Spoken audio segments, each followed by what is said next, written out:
মধ্যে জীবনের ঝুঁকি নিয়ে তারেক ভাই এবং তার টিম কিভাবে স্বৈরাচার বিরোধী আন্দোলনগুলো করে গিয়েছেন। উনি এক ফোঁটাও ছাড় দেননি, আনকম্প্রোমাইজ এই নেতার জন্য। তাই আমি শুধু লন্ডন থেকে এসেছি আমার গভীর শ্রদ্ধা জানাতে, ভালোবাসা জানাতে।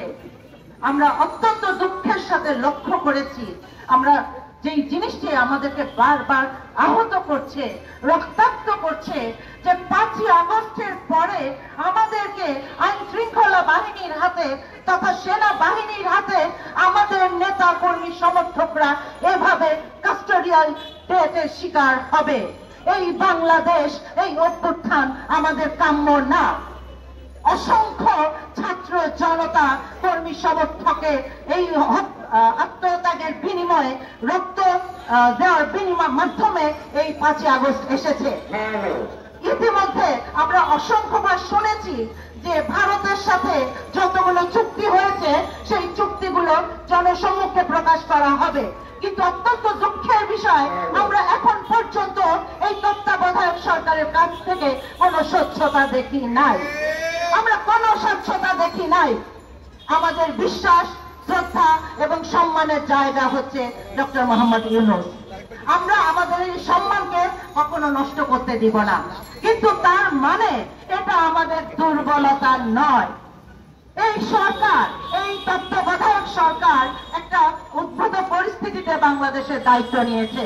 বাংলাদেশের প্রত্যেকটি রাজনৈতিক দল তাদের সমর্থন দিয়েছে এবং এই সমর্থনের জন্য সর্বোচ্চ প্রকার স্যাক্রিফাইস করার জন্য প্রস্তুত রয়েছে।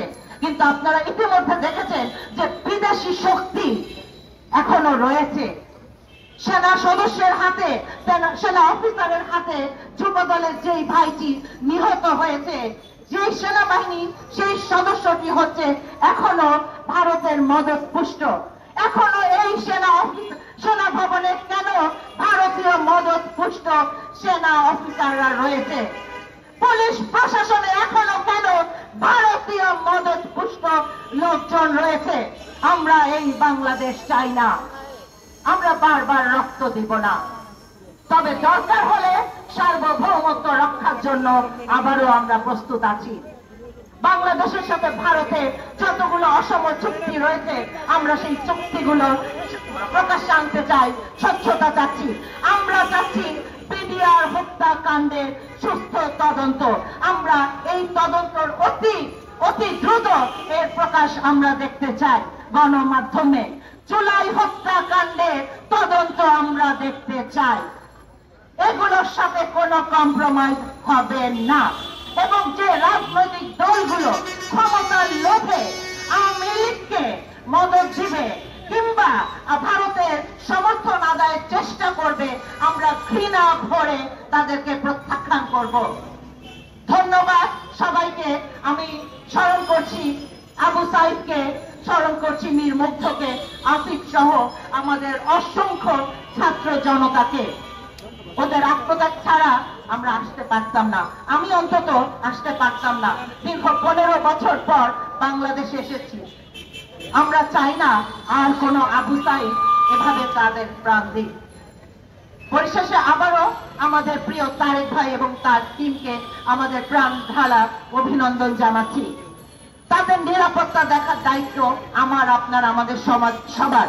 আমাদের মনে রাখতে হবে আজকে যে কাজটি আমাদের আম জনতার তারেক ভাই করছে সে কাজটি ওনার কোনো পার্সোনাল বেনিফিটের জন্য না।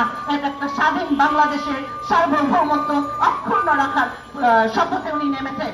ওনাকে সর্বাত্মক সহযোগিতা করবেন আপনারা মিডিয়ার ভাই বোনেরা। ধন্যবাদ। আসসালামু আলাইকুম।